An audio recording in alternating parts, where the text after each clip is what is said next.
जे काही हवंय ते झी5 ऍप वर पहा. झी5 ऍप डाउनलोड करा आणि फ्री मध्ये पहा केव्हाही कुठेही.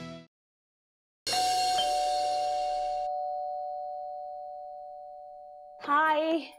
अरे वा, आज लवकर कमालच झाली. कळतंय मला.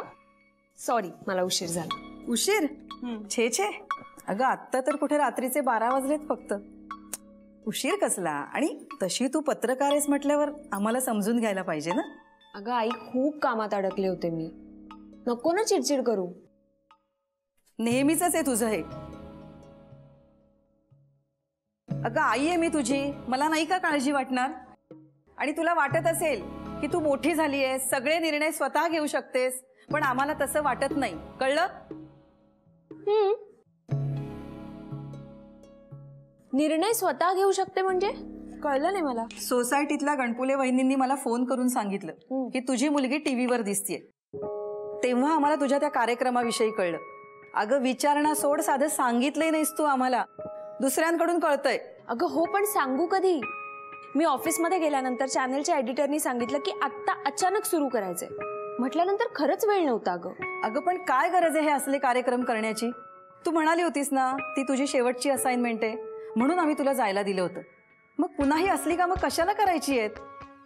या विषयावर आपलं खूपदा बोलणं झालंय, आता पुन्हा नको ना. झालं ना, संपलं ना. आता मला पटकन जेवायला वाढ, मला खूप भूक लागली. आई प्लीज. ठीक आहे, तू फ्रेश हो. थांब, मी बघते. तू फ्रेश हो. ओके. आत्ता या वेळेला कोण आलंय?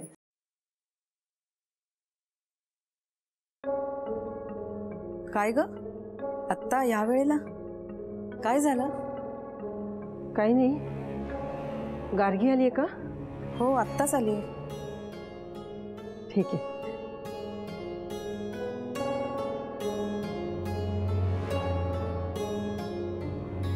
सगळ्यांना या मुलीची काळजी वाटते, पण या मुलीला त्याचं काहीच नाही.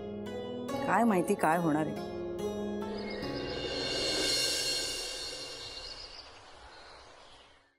हजार वेळेला सांगितलं असेल असं करू नकोस, पण ही मुलगी कुणाचंच ऐकत नाही.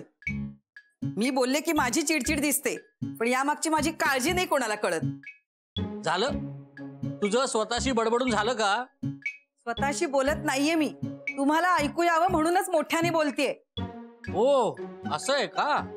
असं आहे का म्हणजे? मी आता एवढ्या वेळ जे बोलतेय त्यावर तुम्ही काहीच बोलणार नाही आहात? तू मला बोलू देशील तर मी बोलेन ना. मी ऐकत नाही ते दिसतंय तुम्हाला, पण तुमची लेक कुणाचंच ऐकत नाहीये ते नाही दिसत तुम्हाला.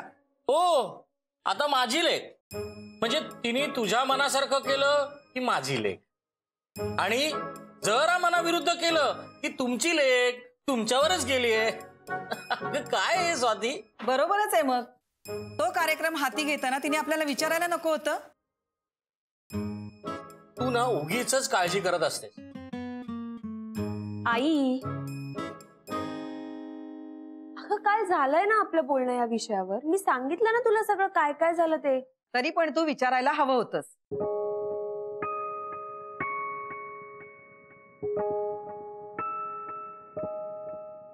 राहिलं तिच्याकडून विचारायचं राहून गेलं. अगं त्यांनी काही फरक पडतोय का स्वाती? आपल्याला माहिती आहे ना, गार्गी कुठलाही निर्णय विचार न करता घेणारच नाही.